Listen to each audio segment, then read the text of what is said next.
Okay, here we go. Hi, Nate. Hi, Katie. How's it going? Pretty good. How are you? Good. Hello, everyone. How was your Easter weekend? Easter weekend was really nice. Awesome. Family dinner on Monday, and then my siblings had a Easter friends thing on Tuesday. How about you? Yeah, really good. Lots of awesome time with my family and the church here. Feel so blessed. You were talking about how Luke and Acts fit so nicely together. Yeah. Why don't you go into that in a little more depth? Because we are wrapping up Luke. We are stepping into Acts. That's an important transition. Absolutely. And yet they go hand in glove. They do. Yeah. So obviously we have the same author, so the two books fit together that way really well. But it's more than that. Like there's an intentionality in the way that Luke is writing this, where it's quite clear that that these go together as like bookends, two parts of the same story, and a lot of the narrative continuity in that is around this idea of purpose. So we have this story that unfolds of Jesus and his disciples, and the purpose of Jesus in this world. And then you have the story of Acts that's the same purpose that's happening, but it's unfolding not just through Jesus, but through the witnesses of Jesus, and how that it begins to explode outwards to and multiplies in the earth. And it's this really beautiful, if you take sort of that macro view of it, it's like that continuity of like the small circle that's like concentric circles getting wider and wider and wider as we go from Luke, from starting from this baby that is fully God, fully human, born, and then just exploding outwards to cover the whole earth. And I love it. It's beautiful. Yeah, it's really cool. In all the Gospels, Jesus is sort of this really clear main character. Character is it's a biopic about him, right? Yeah. And then we step into Acts, and part of what's really cool is that God doesn't stop being that center focal piece. That's right. Right. Yeah. Jesus ascends. Yeah. And then right away after that, we've got this coming of the Spirit at Pentecost. That's right. Yeah. Which that's actually what we're talking about on Sunday. Yeah. That's Acts chapter 2.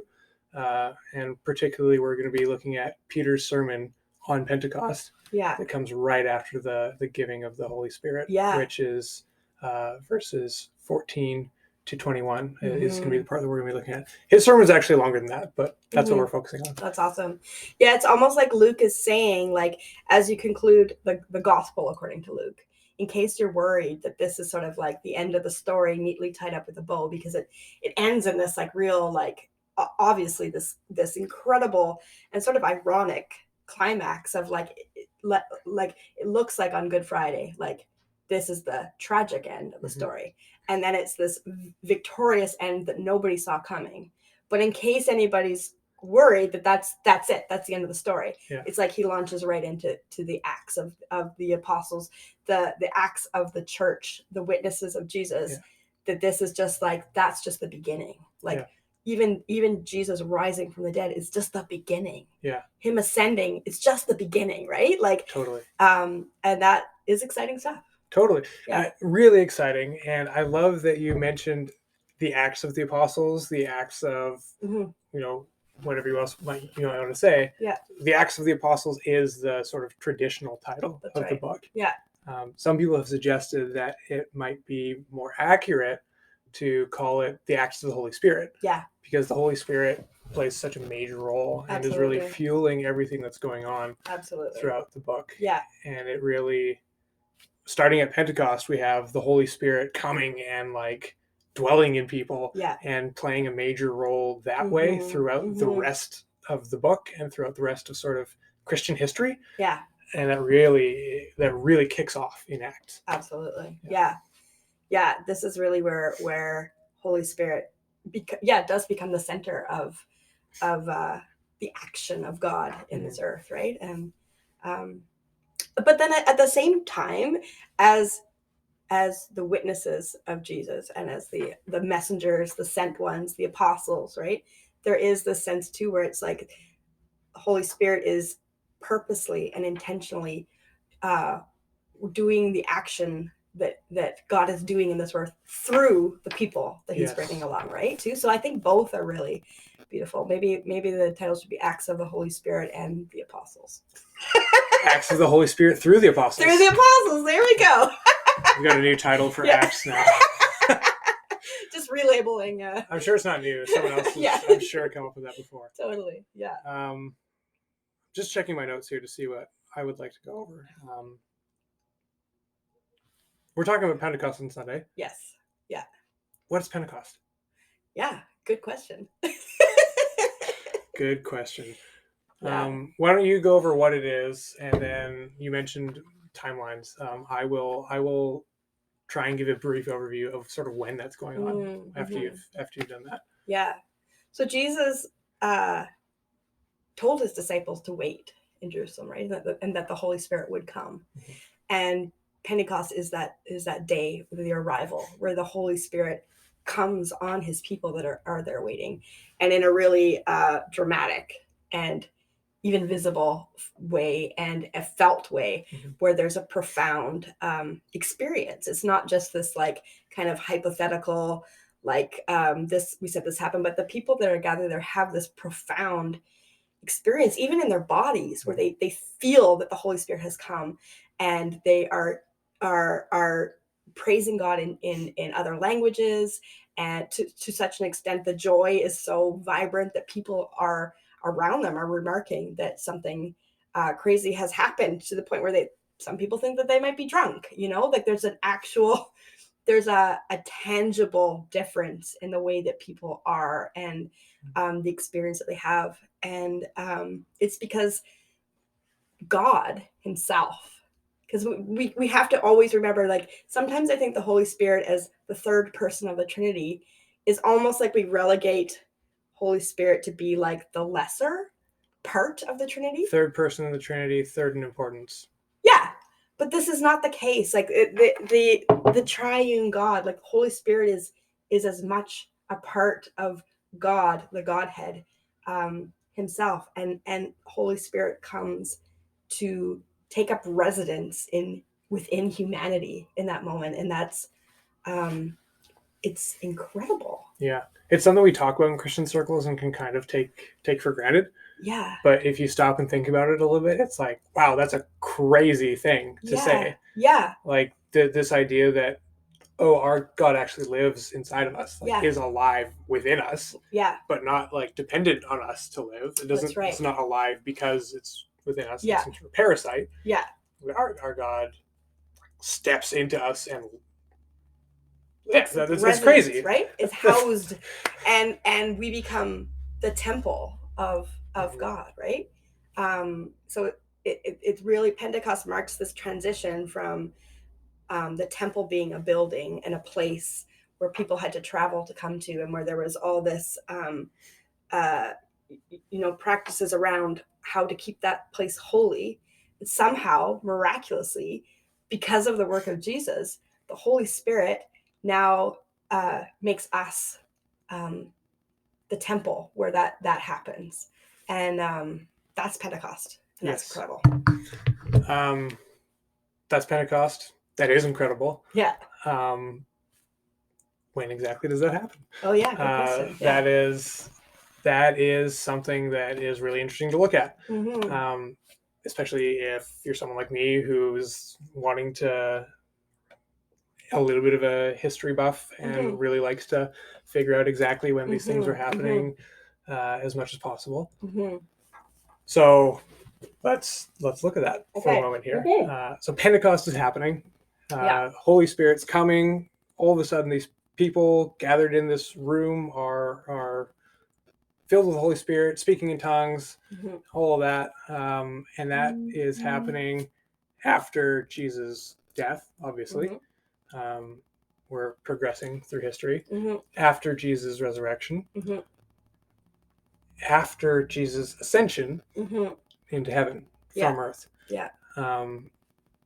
What I think is really easy to miss is that all of that happens in a really short span of time. Yeah.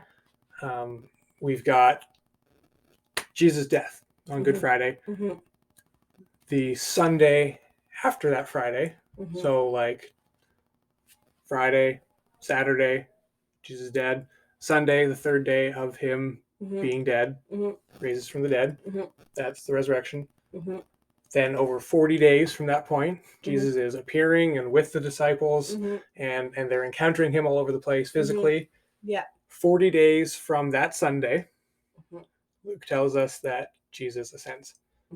So depending a little bit on how Luke is counting days, whether it's 40 days starting the day after that Sunday, then Jesus would be ascending 7 weeks to the day from the day that I believe he had the Last Supper with his disciples. Right, yeah. Which is interesting. Yeah. Very fascinating. Yeah. And then right after that, like 1 week later, no, I'm wrong. That'd be the Friday after. So the same day that he died. Yeah, yeah. He would ascend. Right. Then 1 week and 1 day after that. So Saturday, next Sunday, Monday, Tuesday, Wednesday, Thursday, Friday, Saturday. The next Sunday there, that's Pentecost. Yeah. So Jesus tells his disciples, hey, listen, I'm going to be leaving you, but don't worry. Wait in Jerusalem, stay there until the Spirit comes, and then you'll know what to do from there. Yeah. The Spirit will lead you. Yeah.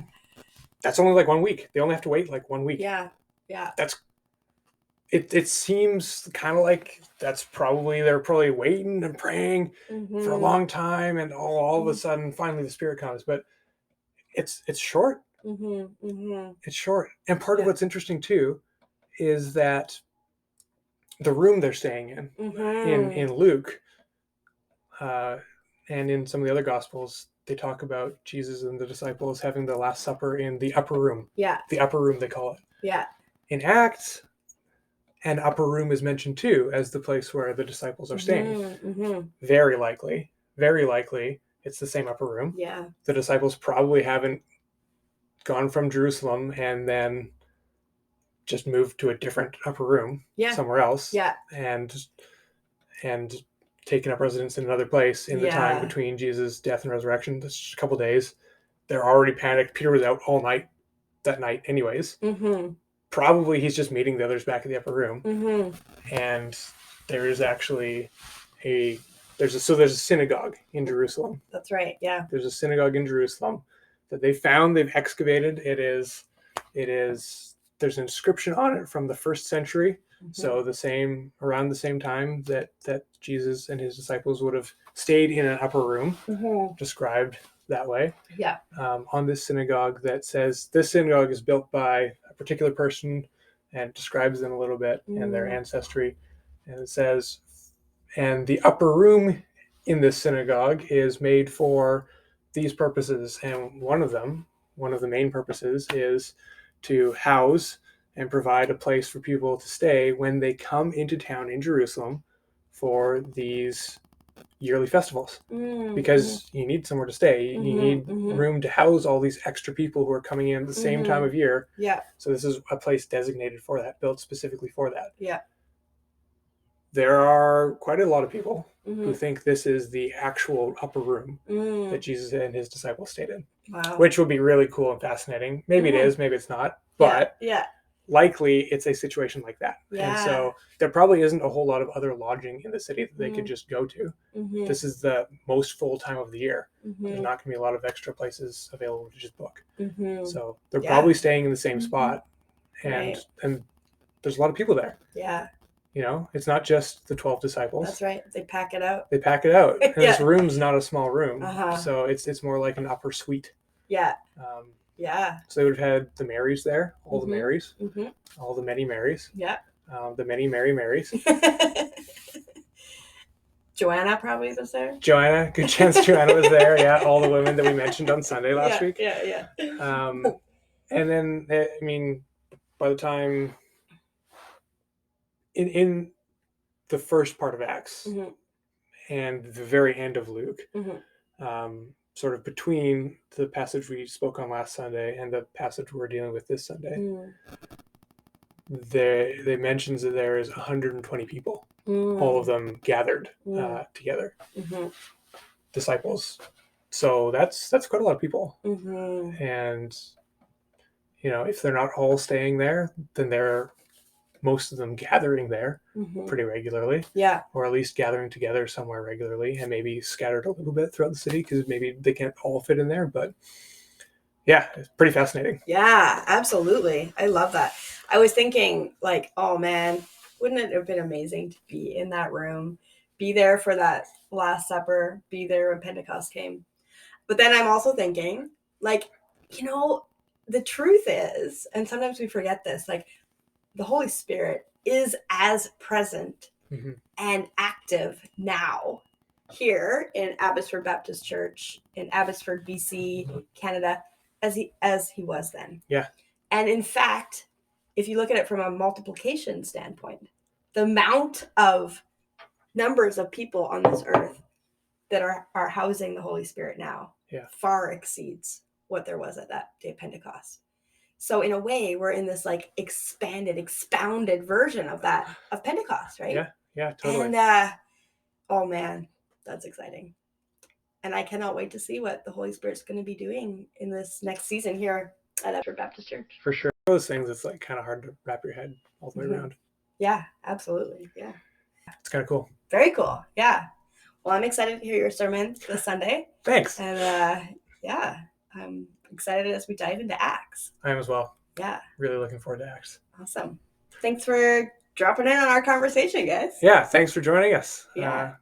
Hope you have a good rest of your week, Katie. Yeah, you too. Thanks. All right. Thanks, Nate. See you, everyone.